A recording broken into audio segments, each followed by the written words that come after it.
اللہ مجھے بیٹا دے بیٹا دے بیٹا دے، رب ہب لی من الصالحین، بیٹی ہو جاتی ہے۔ اللہ کوئی بات نہیں، تو نے مجھے جو دیا ہے اس پر میں خوش ہوں، لیکن ایک بیٹا چاہتا ہوں۔ اللہ بیٹا دے بیٹا دے بیٹا دے، پھر بیٹی ہو جاتی ہے۔ اللہ تو مجھے جو بھی دے رہا ہے مجھے کوئی اعتراض نہیں ہے، لیکن ایک بیٹے کا سوال ہے، میرے پروردگار بڑھاپے میں میرا سہارا بنے گا۔ 3 بیٹیوں کے بعد اللہ نے اس کی سن لی اور بیٹا دیا۔ اب اچھی طریقے سے اس کا عقیقہ کیا جا رہا ہے، ناچ گانے والے بھی آ رہے ہیں، گانے بھی بج رہے ہیں۔ پھر دھیرے دھیرے وہ بڑا ہوتا ہے، پڑھنا شروع کر دیتا ہے، دھیرے دھیرے بڑھنے لگا۔ بھائی مولانا صاحب اس سے کہنے لگے آپ کا بیٹا بڑا ذہین ہے، عربی بھی پڑھاتے ہو؟ کہ نہیں۔ پھر کیا ہوگا، آپ تو انگلش میڈیم میں اپنے بچے کو پڑھا رہے ہیں۔ کہا مولانا صاحب گھر پہ آیا کریے اور میرے بیٹے کو عربی پڑھا دیا کیجئے۔ مولانا صاحب نے مان لی ان کی بات، مولانا صاحب ان کو گھر پہ جانے لگے اور عربی پڑھانے لگے۔ مولانا نے محسوس کیا کہ بہت بچہ بڑا ذہین ہے۔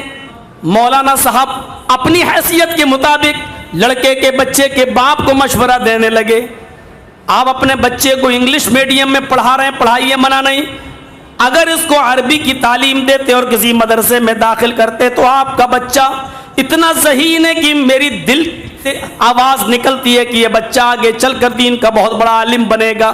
اتنی سی بات سننا تھی کہ باپ کا چہرہ چکرا گیا۔ مولانا صاحب آپ کو کتنی تنخواہ ملتی ہے؟ مولانا صاحب نے کہا بھائی 10,000 8,000۔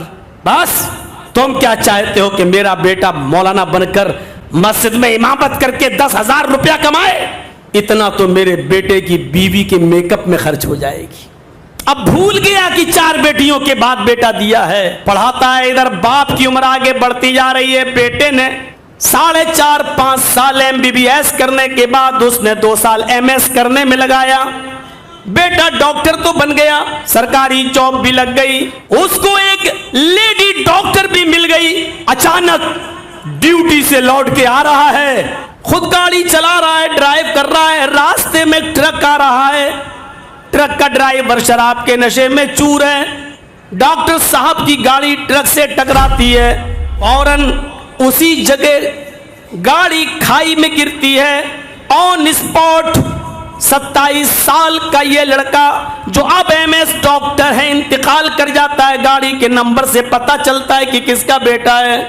باپ کو خبر دیتے ہیں کہ ادھر آؤ۔ اپنے بیٹے کی گاڑی دکھائی، کپڑا دکھایا، شکل کچھ پہچاننے کے لائق تھی، دکھایا تو باپ کی آنکھوں سے خون کے آنسو آ جاتے ہیں۔ ایک میدان میں ڈاکٹر صاحب کی لاش رکھ دی گئی ہے، مولانا صاحب کو بلایا جا رہا ہے کہ آئیے، یہ وہی مولانا ہے جس سے کبھی اس ڈاکٹر کے باپ نے کہا تھا جتنی تمہاری تنخواہ ہے اتنا تو میرے بیٹے کی بیوی کے میک اپ میں چلا جائے گا۔ مولانا صاحب کہتے ہیں کہ مجھے کیوں بلایا جا رہا ہے؟ کہا میرے بیٹے کی جنازے کی نماز پڑھاؤ۔ مولانا نے کہا میری کیا اوقات ہے کہ آپ کے بیٹے کی جنازے کی نماز پڑھاؤں؟